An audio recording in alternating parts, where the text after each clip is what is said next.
الرجيم بسم الله الرحمن الرحيم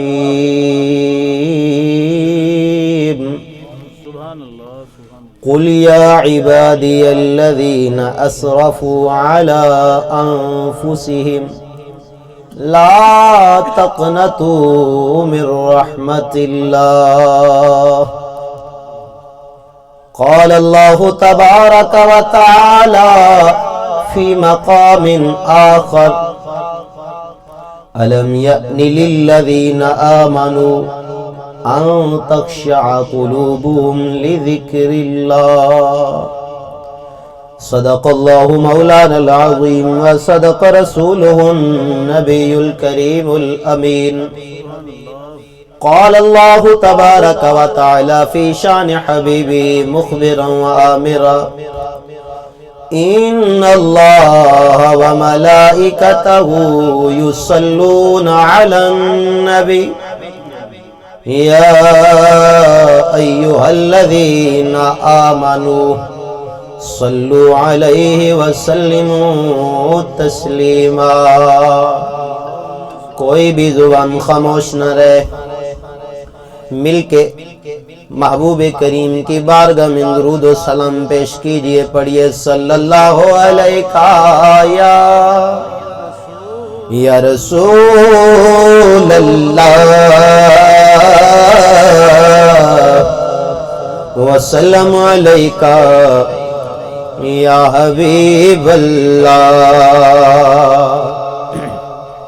عزیزان محترم، سب سے پہلے اللہ کریم کی بارگاہ میں دعا ہے، خالق کائنات میرے محترم بھائی عبدالجبار کی والدہ محترمہ کو جنت الفردوس میں اعلیٰ علیین مقام عطا فرمائے، اور رضوان بھائی کی کاوشوں سے آپ حضرات کے چہروں کی زیارت نصیب ہوئی، اللہ تعالیٰ ان کو بھی محبوب کریم کی سچی غلامی عطا فرمائے، آپ کے بھائی کو اللہ تعالیٰ رحمتیں عطا فرمائے۔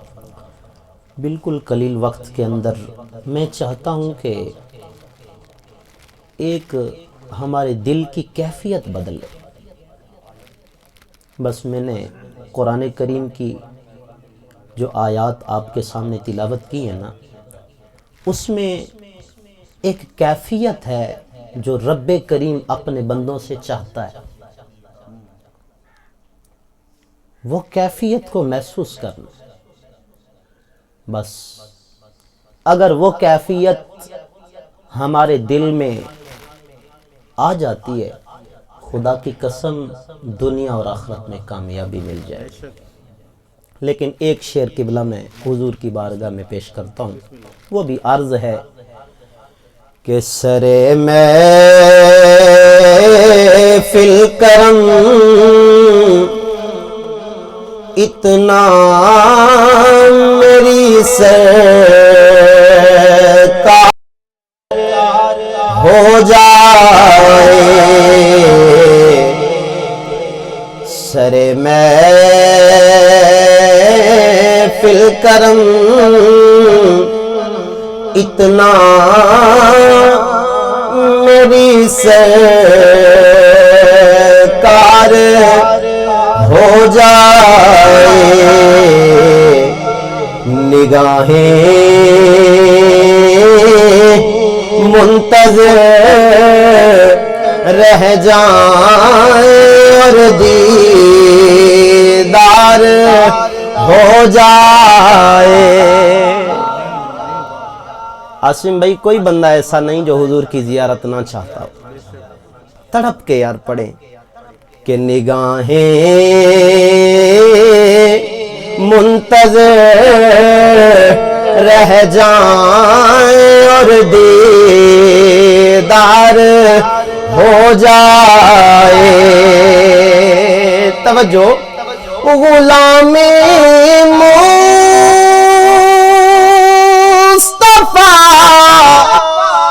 بن کر میں بک جاؤں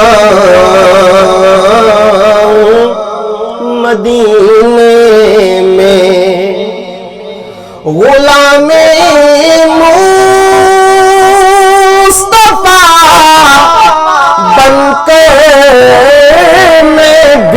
جاؤں مدینے میں محمد درود پڑھیے صلی اللہ علیہ وسلم محمد نام پر سودا سرے بازار کوئی دنیا کے کس رنگ پہ مرتا ہے کوئی دنیا کے کس رنگ پہ دیوانوں کتنی خوش قسمتی ہے مصطفیٰ کے قدموں پہ مرتا آئے ہائے وقت کے دامن میں گنجائش کم ہے میرے مصطفیٰ کریم کے غلاموں جب بندہ جرم کرتا ہے نا تو آپ کو پتہ ہے دنیا کا قانون ہے کہ اس کے ساتھ سختی سے پیش آتے ہیں ایسے اب دیکھیں دنیا کا قانون ہے کہ سختی سے پیش آتے ہیں قبلہ آؤ ذرا رب کی بارگاہ کا جائزہ لیں آئے آج ہم نے بھلا دیا ہے یہ رنگ بھلا دیا ہے اس لیے تو ہم دنیا کے جھنجھٹوں میں پریشان ہیں آؤ میرے دوستوں میں قرآن کریم کی آیت کریمہ جو پہلی پڑھی ہے آپ کے سامنے پڑھنے لگا ہوں آؤ ذرا رب کا دروازہ چھوڑ کر دنیا میں غرق ہونے والوں کو بتاؤ یار کوئی مجرم کو بھی بلا ایسے پکارتا ہے ہائے ہائے قرآن کی طرف توجہ کیجئے رب نے فرمایا قل اے میرے محبوب جی میرے مالک یا عبادی میرے بندوں سے فرمائیے الذین اسرفوا علی انفسہم او لوگ جنہوں نے اپنی جانوں پر ظلم کر لیا میں رب ہو کے کہتا ہوں لا تقنطوا من رحمت اللہ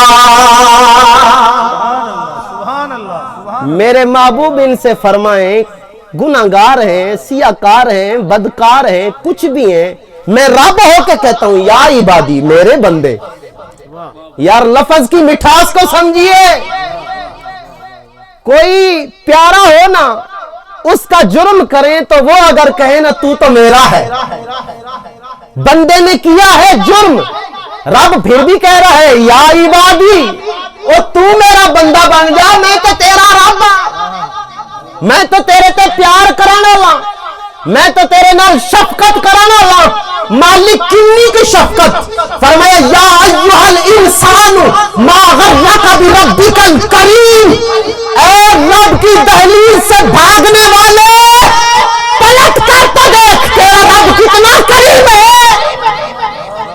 آئے یار کوئی مجرموں کو ایسے پکارتا ہے پھر ہم اس کریم کا دروازہ چھوڑے ہوئے اذان ہوتی ہے تو نماز پہ نہیں جاتے رب کا حکم ہوتا ہے کوئی ہمارے اوپر جو فرائض ہیں اس کو پورا نہیں کرتے اس کے باوجود وہ ہمیں کہہ رہا ہے یا عبادی کہیں کہہ رہا ہے یا ایھا الانسان ما غرک بربک الکریم اس لیے دوستو کہیں کہہ رہا ہے الم یأن للذین آمنوا ان تخشع قلوبہم لذکر اللہ کیا ابھی ایمان والوں پر وقت نہ آیا کہ اب بھی ان کے دل میرے خوف سے ڈر جائیں اللہ اکبر اس بات پہ قبلہ میں تڑپ جاتا ہوں اس بات پہ کہ رب ہو کے کہہ رہا ہے ہر چیز پر قدرت رکھنے والا کہہ رہا ہے کہ ابھی بھی ان پر وقت نہیں آیا اس میں ایک باریک نکتہ ہے وہ باریک نکتہ یہ ہے کہ کیا پہلوں کو بھی ایسے کہا تھا یا یہ ہمیں ہی کہہ رہا ہے جو لوگ میرے مصطفیٰ کے ذات کے بارے میں طرح طرح کی باتیں کرتے ہیں نا ان سے پوچھئے گا پہلوں نے تو گناہ کیے تو مینڈک برسا دیے جوئیں برسا دی آگ برسا دی پتھر برسا دیے طرح طرح کے عذاب ہے اگر میں وہ آیات پڑھوں تو وقت کے دامن میں گنجائش کم ہے لیکن قرآن کریم اس چیزوں سے بھرا پڑا ہے کہ طرح طرح کے عذاب لیکن ہماری باری آئی کافروں نے کہا عذاب لے آئیے پتہ قرآن نے کیا کہا وَمَا قَالَ اللَّهُ لِيُعَذِّبَهُمْ وَأَنْتَ فِيهِمْ محبوب وہ عذاب مانگتے نہیں تھے عذاب مانگتے نہیں تھے لیکن میں انہیں عذاب کر دیتا تھا. یہ عذاب مانگتے بھی ہیں پھر بھی عذاب نہیں کر رہا. وجہ کیا ہے؟ فرمایا وَأَنْتَ فِيهِمْ، میرے مصطفیٰ تیرا منہ جو ہے اس لیے عذاب نہیں کرتا. میرے مصطفیٰ تو جو موجود ہے وَأَنْتَ فِيهِمْ. قبلہ جو آج آپ سے پوچھے نا کہ حضور ہم میں موجود ہیں یا نہیں ہیں، ان کو کہنا اپنی شکل شیشے میں دیکھ. اگر تیری شکل سلامت ہے تو پھر مان وَأَنْتَ فِيهِمْ کا وعدہ تجھے بچائے ہوئے. اگر تیری شکل صحیح سلامت ہے تو انت فیہم کا ایک وعدہ ہے مصطفیٰ کریم سے اللہ کا، اس لیے تو بچا ہوا ہے. تو پتہ چلا کہ یہ جو اللہ کی ہمارے ساتھ شفقتیں، محبتیں اور پیار ہے نا، اس کے پیچھے ایک وسیلہ ہے، وہ وسیلہ میرے مصطفیٰ کا ہے. اب مجھے بتائیں، سادہ سی مثال دیتا ہوں. آپ نے سیڑھی لگا کے کمرے کی چھت پہ جانا ہوتا ہے. یہ سیڑھی کیا ہے؟ کمرے کی چھت پہ جانے کا وسیلہ ہے. اگر سیڑھی ہی قبلہ عاصم صاحب توڑ دیں، قاری نثار صاحب اگر سیڑھی ہی توڑ دیں، ماشاءاللہ اگر سیڑھی ہی توڑ دیں کمرے پہ جا سکیں گے؟ پتہ چلا کہ جب درمیان میں سے واسطے کو ختم کر دیں، وسیلے کو ختم کر دیں تو اپنے مقصد تک پہنچنا مشکل ہوتا ہے. دنیا والوں، رب تک پہنچنے کا وسیلہ میرے مصطفیٰ ہے. اگر رب تک پہنچنا ہے تو اس وسیلے کو مضبوط پکڑنا، کیونکہ یہی تو اصل وسیلہ ہے جو رب کی ذات تک پہنچا دیتا ہے. سبحان اللہ کی آواز ذرا. نعرہ تکبیر، نعرہ تکبیر، نعرہ رسالت، عظمت و شان مصطفیٰ، مقام مصطفیٰ. قبلہ ایک ڈاکو ہیں جن کا نام ہے فضیل بن ایاز. بہت بڑے ڈاکو تھے لیکن اب کیا ہیں؟ بہت بڑے محدث تھے. ڈاکو لیکن اللہ کے پاک کلام کو ایک دن سنا. کیسے؟ ان کی تھوڑی سی بات آپ کو بتا رہا ہوں، شاید کہ اتر جائے تیرے دل میں میری بات. اور قرآن کریم کو اپنے سینے سے لگا لو تو میرے اور میرے بھائیوں کی ادھر مل بیٹھنے کا مقصد پورا ہو جائے گا. کوئی ایک بندہ ہی اگر آج جا کے قرآن کو سینے سے لگا لیتا ہے نا تو اس محفل کا مقصد پورا ہو جائے گا. اور میں سمجھتا ہوں کہ یہ بات سننے کے بعد ہر بندہ جا کے قرآن کریم کو سینے سے ضرور لگائے گا اور اس سے محبت کرے گا. فضیل بن ایاز ڈاکو ہیں. ایک گھر کے اندر جانے کا اتفاق ہوا. گھر کی چھت پہ چڑھے، دیوار پہ چڑھنے لگے. رات کا وقت اندر سے اللہ کا بندہ قرآن کی تلاوت کر رہا تھا. اندر سے اللہ کا بندہ رات کو قرآن کی تلاوت کر رہا تھا. اچانک سے یہ بھی دیوار پر چڑھ رہے ہیں. اندر سے پڑھنے والا قرآن کریم سورت حدید کی اس آیت پر پہنچتا ہے، أَلَمْ يَأْنِ لِلَّذِينَ آمَنُوا أَن تَخْشَعَ قُلُوبُهُمْ لِذِكْرِ اللَّهِ. اب وہ عربی کو سمجھنے والے تھے. کلام جیسے کانوں پہ پڑا، رب کے کلام کی تاثیر جس طرح رب کا کلام ہے اس طرح ان کے دل پہ اثر کر گئی کہ میرا رب مجھے کہہ رہا ہے کیا ابھی بھی ایمان والوں پر وہ وقت نہ آیا کہ اللہ کے خوف سے ان کے دل ڈر جائیں. بس یہ بات سننی تھی، قرآن کے یہ الفاظ سننے تھے. رو پڑے، آنکھوں سے آنسو جاری ہو گئے، دیوار سے نیچے اترے.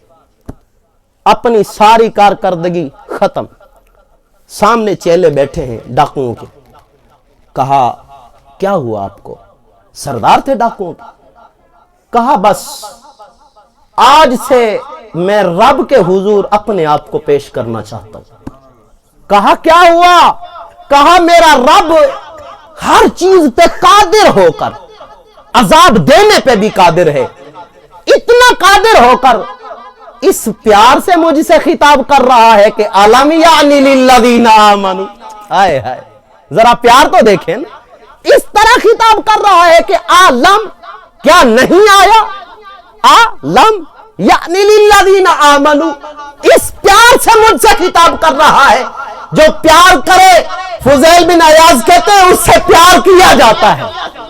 آج کے بعد ڈاکہ مارنا بند, میں اپنا سر سجدے میں رکھتا ہوں. خدا کی عزت کی قسم فضیل بن عیاض کی آنکھوں سے آنسو جاری ہوئے, ادھر سے آنسو جاری ہوئے, ادھر سے گناہ دھلتے چلے. ہائے ہائے ادھر سے آنسو جاری ہوئے, ادھر سے گناہ دھلتے چلے گئے. رات کا وقت ایک جگہ پر سنسان علاقے میں بیٹھے, ایک قافلہ گزر رہا ہے. اب قافلے میں بھی یہ بات پھیلی ہوئی ہے, یار ٹھہر جاتے گئے, فضیل بن عیاض کا علاقہ گئے, کہیں وہ ہمارے اوپر حملہ کر کے ڈاکہ نہ مار دے, ہمیں لوٹ نہ لے. جب یہ آواز کانوں میں پڑی اور زیادہ رونے لگ پڑے کہ میرے بندے رب کریم کے بندے مجھ سے اتنا ڈر رہے کہ سفر بھی نہیں کر رہے, میں اللہ کے حضور کیا منہ دکھاؤں گا, اور پھوٹ پھوٹ کر رونے لگ پڑے. میرے مصطفیٰ کریم کے غلاموں, اب جب فضیل بن عیاض صبح ہوتی ہے, اللہ کی بارگاہ میں توبہ کر کے کعبہ شریف چلے جاتے ہیں, خانہ کعبہ کی مجاوری کا پکا ارادہ فرما دیتے ہیں. اللہ نے انہیں چن لیا, مصطفیٰ کریم کے حدیث کا بہت بڑا عالم بنا دیا. حضور کی حدیث کا بہت بڑا عالم بنا دیا. اب انہیں دنیا محدث کے نام سے جانتی ہے, اب انہیں دنیا محدث کے نام سے جانتی ہے. تو آج میں ایک بات آپ کو بتا کے اپنی گفتگو کو سمیٹتا ہوں, عصر کی نماز مجھے بھی پڑھانی ہے. وہ یہ کہ اس مہینے میں نا ایک ہمیں پیکج دیا جا رہا ہے, وہ ہے 15 شعبان کی رات. اس مہینے کو اگر دیکھیں تو میرے مصطفیٰ فرماتے الشعبان شہری, شعبان میرا مہینہ ہے. ہائے ہائے حضور فرماتے ہیں یہ میرا مہینہ ہے. اچھا جس کسی کی نسبت, اگر یہ عام کپڑا ہے نا, مثال ہے, اس کی نسبت کسی ہمارے دوست سے ہو جاتی ہے تو ہم اس کپڑے کی قدر کرتے ہیں, یار دوست کا دیا ہوا تحفہ. اچھا اس مہینے کی جب نسبت میرے مصطفیٰ سے ہو گئی, نہ یار نہ سبحان اللہ تو بولے نا. جب اس مہینے کو خود حضور نے کہا کہ الشعبان شہری, یہ شعبان میرا مہینہ ہے, پھر اس میں ہمیں خیال رکھنا ہوگا کہ اس کی نسبت میرے مصطفیٰ سے ہوئی. اچھا اس میں خاص کیا ہے, پیکج کیا ملتا ہے ہمیں؟ سیدہ عائشہ صدیقہ رضی اللہ تعالیٰ عنہ سے روایت کئی کتب احادیث کے اندر موجود ہے. آپ فرماتی ہیں ایک رات مصطفیٰ کریم صلی اللہ علیہ وآلہ وسلم میرے گھر میں تشریف فرما تھے. رات کا وقت آیا, حبیب کریم صلی اللہ علیہ وآلہ وسلم میرے گھر سے تشریف لے گئے. جا کے جنت البقیع میں مصطفیٰ کریم تشریف لے گئے. حضور کریم نے اپنا چہرہ مبارک آسمان کی طرف بلند کیا ہوا, اپنا سر مبارک آسمان کی طرف اٹھایا ہوا, اپنا چہرہ مبارک آسمان کی طرف ہے. فرماتی ہے میں نے پردہ لیا, پردہ کیا, میں نے اپنے گھر میں دیکھا محبوب کریم نہیں ہے. مجھے آثار سے پتا چلا, حضور کریم کے پیچھے گئی. آقا کریم نے فرمایا اے عائشہ تمہیں پتا نہیں آج کون سی رات ہے؟ عرض کی اللہ ورسولہ عالم, او میرے مصطفیٰ اللہ جانتا ہے یا اس کا رسول جانتا ہے؟ گویا صحابہ کہتے تھے اللہ بھی جانتا ہے, اللہ کا رسول بھی جانتا ہے. تو یہ الفاظ کہنا غلط نہ ہوا کہ اللہ اور اس کا رسول جانتے ہیں. کئی لوگ یہاں شرک کا فتویٰ لگاتے ہیں تو ان کو ذرا سوچنا چاہیے. یاد رکھیے جو شرک کا فتویٰ لگائے اور وہ بات شرک نہ ہو تو وہی فتویٰ اسی پہ لوٹ آتا ہے. اس کے بارے میں کئی دلائل پیش کیے جا سکتے ہیں، لیکن ایک بات چلو موقع کے مال کے حساب سے رکھ دیتا ہوں۔ حضور کریم نے خود قسم اٹھا کر کہا ہے میرے بعد میری امت شرک جلی کر ہی نہیں سکتی۔ جب قسم میرے مصطفیٰ نے اٹھائی کہ شرک جلی میری امت کر ہی نہیں سکتی، البتہ شرک خفی ہے، یعنی نماز پڑھیں گے تو فلاں بندہ مجھے دیکھے یار میں نمازی ہوں، کوئی صدقہ کریں گے یار فلاں بندہ دیکھے میں نے کتنا مال لٹایا ہے، اس میں ہے کہ ریاکاری کریں گے۔ شرک کی ضمانت میرے مصطفیٰ دے چکے ہیں، تو کوئی بندہ شرک کے جب فتوے لگائے تھوڑی سی تنبیہ اس کو ضرور کر دینا، بھائی ہمارا کام ہے آپ تک پہنچا دینا، ضمانت میرے مصطفیٰ دے گئے ہیں کہ شرک میری امت نہیں کر سکتی۔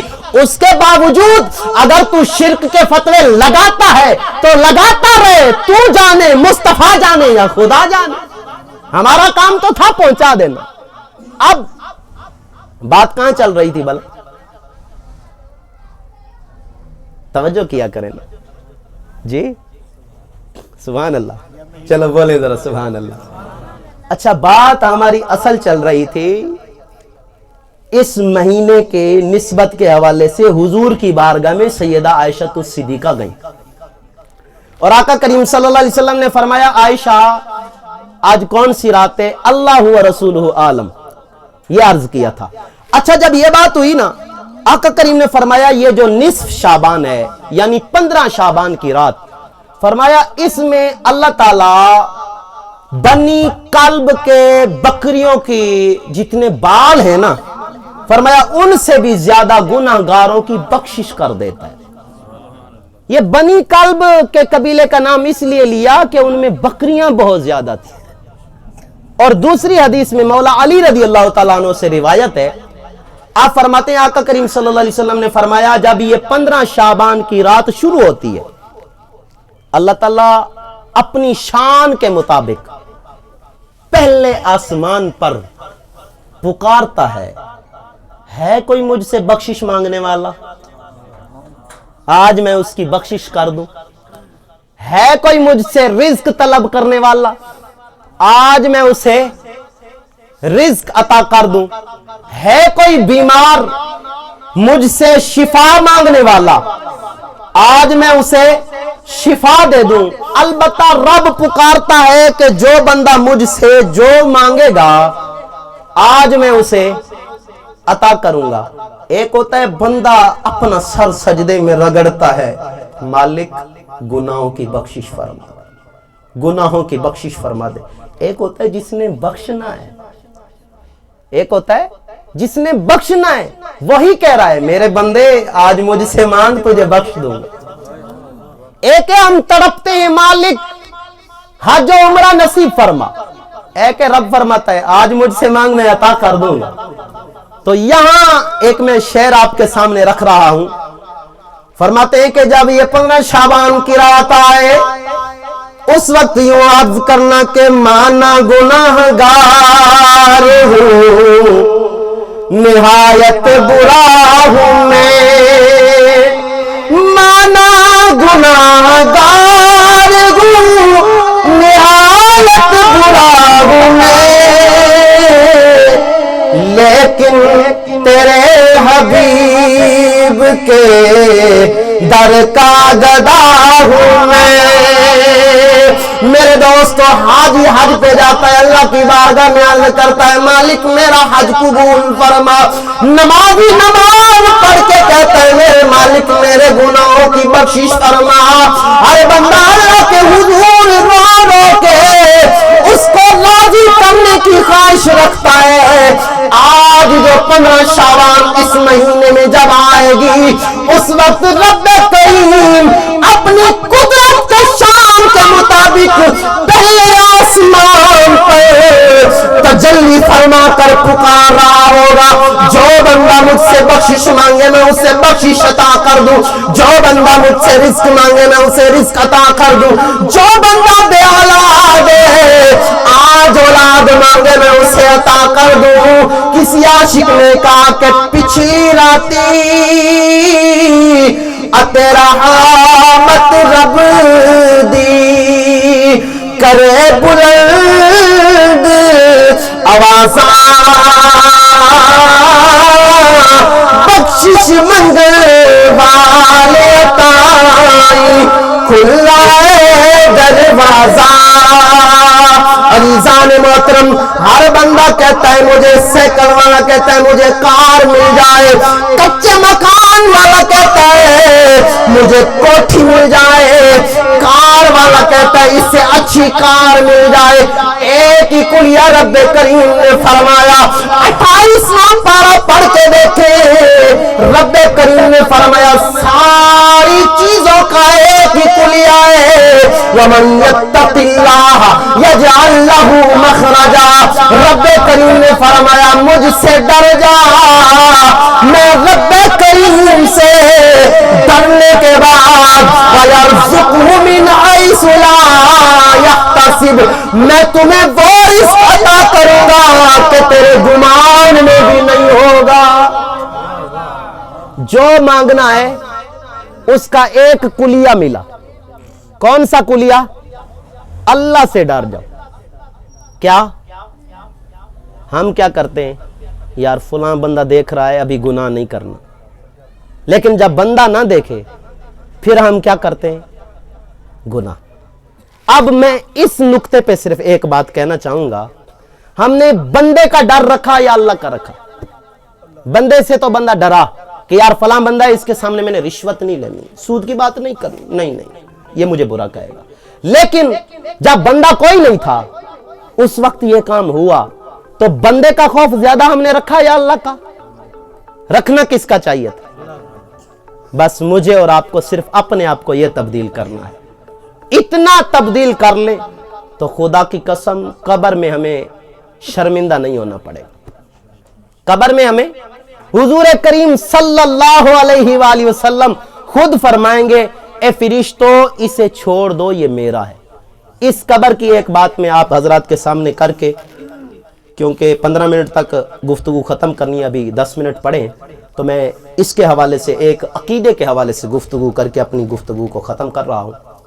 دیکھیں عقیدہ سب سے مین چیز ہے، یاد رکھیے گا، عقیدہ سب سے اہم پوائنٹ ہے۔ اگر عقیدہ درست نہیں ہے تو جتنے ہم اعمال کریں وہ سارے کے سارے اللہ کی بارگاہ میں مٹی کی حیثیت بھی نہیں رکھیں گے۔ اس کی میں نے مثال یاد ہوگا آپ لوگوں کو مسجد میں ایک دی تھی، دوبارہ میں اس کو دہرا نہیں رہا، صرف اشارہ کر رہا ہوں کہ اگر ایک یہودی عیسائی جو اللہ کو مانتے ہیں وہ اتنا پیسہ خرچ کر دیں، نیکیاں کریں، تو ان کو آخرت میں اجر نہیں ملے گا۔ ایک مسلمان صرف کانٹا ہٹا دے تو اس کو اس کا بھی اجر ملے گا۔ اب فرق کیا ہے؟ اللہ کو تو وہ بھی مان رہے ہیں، اللہ کو تو یہودی بھی، عیسائی بھی، نصارہ بھی مان رہے ہیں، اللہ کو تو ہم بھی مانتے ہیں۔ اصل فرق یہ ہوا کہ وہ اللہ کو صرف مان رہے ہیں، ہم ساتھ مصطفیٰ کو مان رہے ہیں۔ پتہ چلا کہ نیکی کا اصل اجر اس وقت ملتا ہے جب اللہ کو بھی مانے اور ساتھ مصطفیٰ کو بھی مانے۔ تو آئیں ذرا قبر میں دیکھ لیتے ہیں، قبر میں کتنے سوال ہوں گے؟ 4۔ کتنے ہوں گے؟ 4 سوال۔ ڈر گئے ہیں، پتہ نہیں کیا بنے گا، ڈرنا چاہیے، قبر ہے۔ اچھا کتنے سوال ہیں جی؟ 4۔ پہلا سوال کیا ہے؟ من ربک، اللہ کے بارے میں۔ اب چلو یہاں تو سمجھ آتی ہے بھئی اللہ کو یہودی بھی مانتے ہیں، عیسائی بھی مانتے ہیں، نصارہ بھی مانتے ہیں، تو وہ شاید اس لیے دوسرا سوال پوچھتے ہیں ما دینوں کا، بتا کس دین پہ اللہ کو مانتا ہے۔ شاید اس لیے فرشتوں کو کہا گیا کہ کس دین پہ۔ جب بندے نے کہہ دیا کہ دین الاسلام، میرا دین اسلام ہے، اب تو کوئی گنجائش نہ ہونا تیسرے سوال کی، اب تو نہیں ہونی چاہیے۔ لیکن اللہ نے فرمایا فرشتوں اس سے تیسرا سوال یہ کرو من نبیک، تیرا نبی کون ہے۔